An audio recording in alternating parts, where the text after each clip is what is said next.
এই ঈদকে সামনে রেখে রোজার মাসে ঢাকা আরিচা মহাসড়কে ছিনতাই ডাকাতি বেড়ে যাওয়ায় আমাদের ঢাকা জেলার পুলিশ সুপার মহোদয়ের নির্দেশক্রমে ঢাকা জেলা উত্তর ডিবির পুলিশ সদস্যরা সান্ধ্যকালীন বিশেষ অভিযান পরিচালনা করে ঢাকা আরিচা মহাসড়কে অবস্থিত সাভার বাসস্ট্যান্ড, পাখিজা এবং হেমায়তপুর থেকে ৫ জন ছিনতাইকারীকে আমরা ধরতে সক্ষম হই।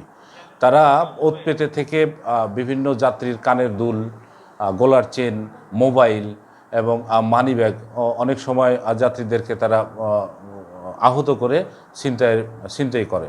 তাদেরকে ৫ জন ছিনতাইকারীকে ধরতে আমরা সক্ষম হয়েছি। তাদের বিরুদ্ধে